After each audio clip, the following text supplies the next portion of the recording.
नमस्कार देवियों, सज्जनों, सर्वप्रिय छात्रों, आप सबका हार्दिक स्वागत है शिक्षा पॉइंट पर। कारक पर 2 वीडियोस ऑलरेडी अपलोडेड हैं, कर्ता कारक और कर्म कारक। साथ में कारक होते क्या हैं यह भी उन दोनों वीडियोस में बताया गया है। आज इस वीडियो के अंदर कारक फिर से एक बार समझ लीजिए कि क्रिया के करने में जो अत्यंत सहायक होते हैं वे कारक कहलाते हैं। इनके बिना, कारकों के बिना, यानी कि कारक चिन्हों के बिना, हिंदी व्याकरण में, हिंदी भाषा में जब तक किसी भी वाक्य में कारक चिन्ह का प्रयोग ना हो कहीं ना कहीं, तब तक क्रिया ही अधूरी रहती है, क्रिया पूरी दिखती नहीं है। आज बात करेंगे 2 कारकों की। एक तो तीसरा कारक है कर्ण कारक और चौथा कारक है संप्रदान कारक। कर्ण कारक का जो चिन्ह है वह है से यानी के द्वारा। इसका मतलब यह है कि क्रिया के संपादन में, क्रिया को पूरी करने में कर्ता का जो अत्यंत सहायक होता है वह कर्ण कारक कहलाता है। जैसे मैं मार्कर से लिखता हूं,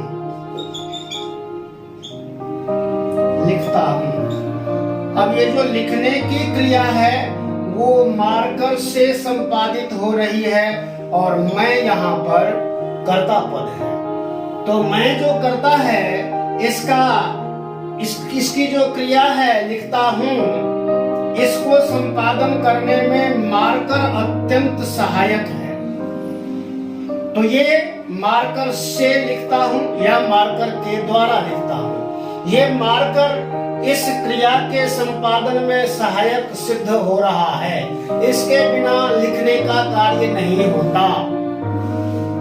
ये बात। दूसरी बात, जहां कहीं किसी अंग में विकार होता है यानी दोष होता है, मान लीजिए कोई पांव से लगड़ा है ना, आंखों से काना है या अंधा है अथवा कुछ ऐसा दोष, तो वहां भी तीसरा कारक होता है। संस्कृत में उसको अंग विकार कहते हैं और जहां जिस किसी अंग में विकार होता है उसमें तृतीया विभक्ति यानी कि थर्ड केस अर्थात तीसरा कारक कर्ण कारक का प्रयोग किया जाता है। ये कर्ण कारक है। अब यहाँ जो ये से है, यह से एक अपादान कारक है, वहां भी से का ही प्रयोग होता है, लेकिन वहां अलग होने का बोध होता है, अलग होने का ज्ञान होता है, लेकिन यहाँ द्वारा का बोध होता है। के को अगर छोड़ भी दे तो द्वारा, जिसके माध्यम से कार्य का संपादन हो रहा है, क्रिया की जा रही है, वही कर्ण कारक है। ये तो कर्ण कारक की बात हुई। अब संप्रदान कारक की अगर बात करें तो संप्रदान कारक का जो चिन्ह है वो है के लिए अथवा को। ज्यादातर स्थलों पर इसी का प्रयोग होता है, को। संप्रदान का अर्थ होता है जो किसी के लिए, जिसको जो वस्तु दी जाती है उसमें संप्रदान कारक होता है। जैसे यह पुस्तक छात्रों को दे दो, ये पुस्तकें छात्रों को दे दो, ये पुस्तकें छात्रों को दे दो।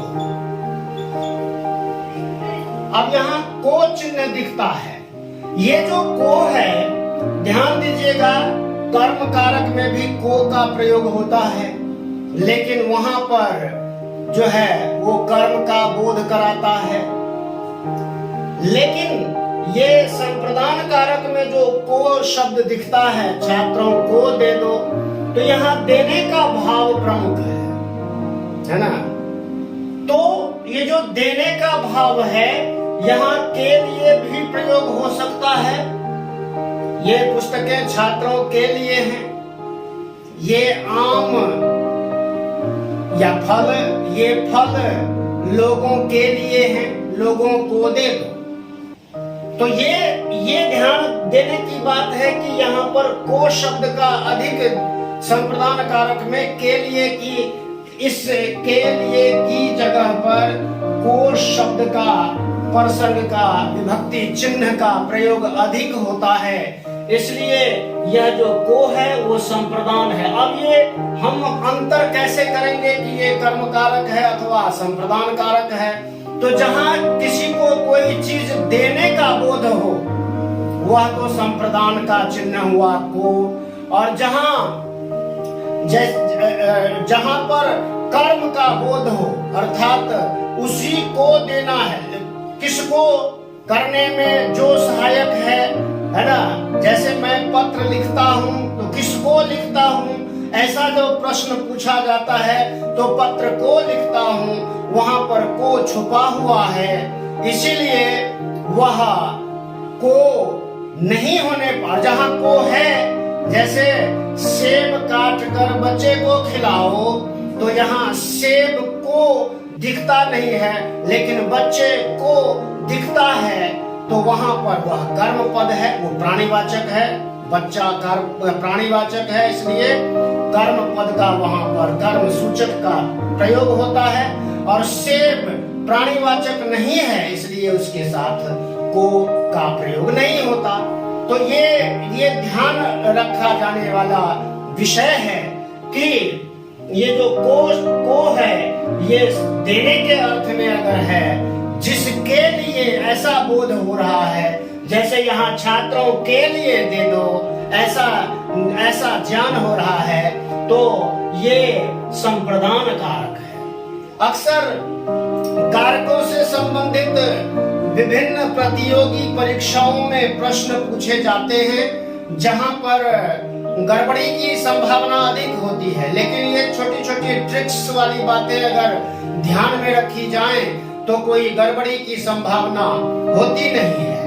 बाकी पूरे कारक को एक वीडियो में सभी कारकों को समाहित करना संभव नहीं था, इसलिए मैं ये टुकड़ों में वीडियोस बना रहा हूँ।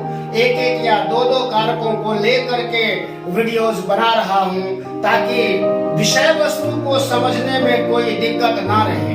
बहुत लंबी वीडियो हो जाने से वो जो है उबाऊ हो जाती है, इसलिए छोटे छोटे टॉपिक्स, छोटी छोटी चीजें लेकर के वीडियोस बनाना मेरे ख्याल से अच्छा रहता है। इसीलिए आज के इस वीडियो में केवल दो कारकों की चर्चा की है, करण कारक और संप्रदान कारक।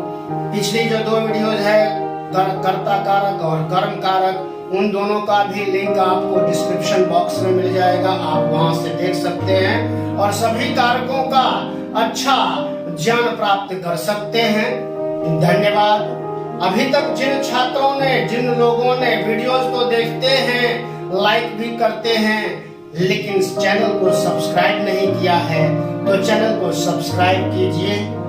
धन्यवाद। नमस्कार। जय हिंद, जय भारत, जय भारत।